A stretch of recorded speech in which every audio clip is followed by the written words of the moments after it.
wọ́n ní wòlíì Salami mọ̀ nípa ikú obìnrin tó kú sínú ṣọ́ọ̀ṣì rẹ̀ nídànrè. wòlíì ìjọ aláṣọ funfun kan tó wà nílùú aládé ìdànrè níjọba ìbílẹ̀ ìdànrè Salami Káyọ̀dé ti ń ran àwọn agbófinró lọ́wọ́ nínú ìwádìí tí wọ́n ń ṣe lórí ọ̀rọ̀ ikú abilékọ kan Adéjọkẹ́ Ọlọ́jẹ̀, ẹni tí wọ́n bá òkú rẹ̀ nínú yàrá kan ní ṣọ́ọ̀ṣì ọ̀hún lọ́sàn-án gangan ọjọ́rùú wẹ́sídẹ̀ẹ́ ọjọ́ 15 oṣù kẹta ọdún 2023 tá a wà yìí, tí wọ́n sì ní pásítọ̀ náà mọ̀ nípa rẹ̀. gẹ́gẹ́ bí ìwádìí táláròyé ṣe lórí ìṣẹ̀lẹ̀ ọ̀hún, ìlú òyìnbó ni ọkọ Adéjọkẹ́ wà tó sì gba ilé aládàgbé kan fún ìyàwó rẹ̀ l'Ákúrẹ́ níbi tí wọ́n fi ṣe ibùgbé.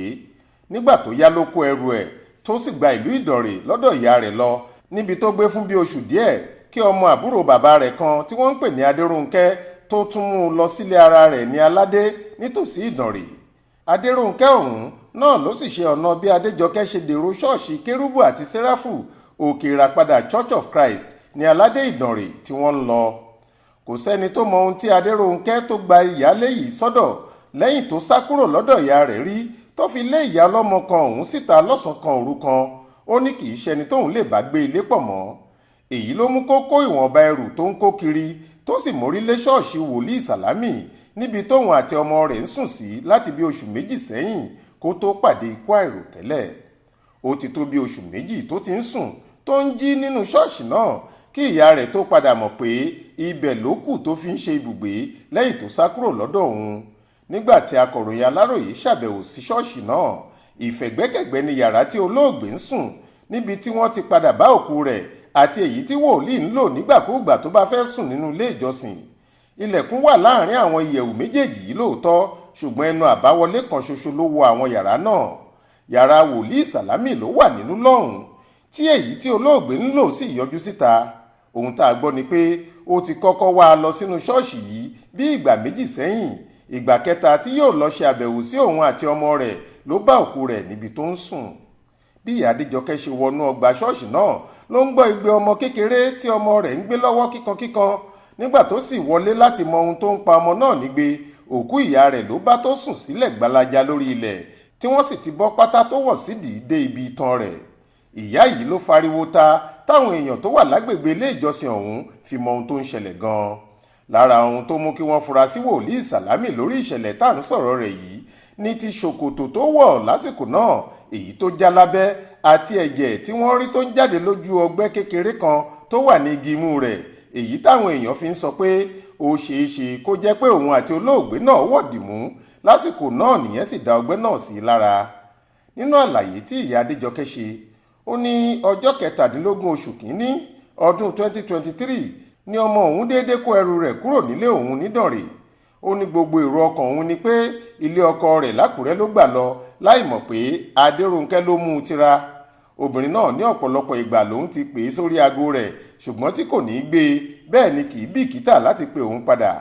ó ní láìpẹ́ yìí lòun tún gbìyànjú láti pè é wò lórí fóònù tó sì gbé e. màmá Rónkẹ́ ní lásìkò náà ló ṣẹ̀ṣẹ̀ jẹ́wọ́ fóun pé inú ṣọ́ọ̀ṣì kan tí òun ti ń ṣe ìgbélé àdúrà lòun wà láládé Ìdànrè. obìnrin yìí ní kíákíá lòun ti mú ọ̀nà ibẹ̀ kan.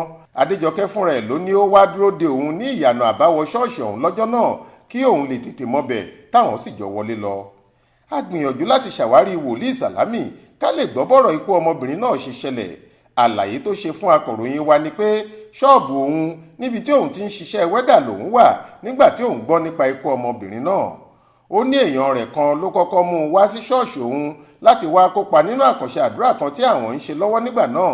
lẹ́yìn èyí ló ní Adéjọkẹ́ padà wá bá òun pé òun níṣòro ilé tí òun sì fún un ní yàrá kan tí yóò máa sùn nínú ilé ìjọsìn náà. obìnrin yìí ló ní òun gbà sọ́dọ̀ láì béèrè ọkọ tàbí èyíkéyìí nínú àwọn ẹbí rẹ̀ lọ́wọ́ rẹ̀. ọ̀pọ̀ ìgbà ló ní àwọn máa ń ṣe ìṣọ́ òru tí Adéjọkẹ́ sì máa ń darapọ̀ mọ́ àwọn.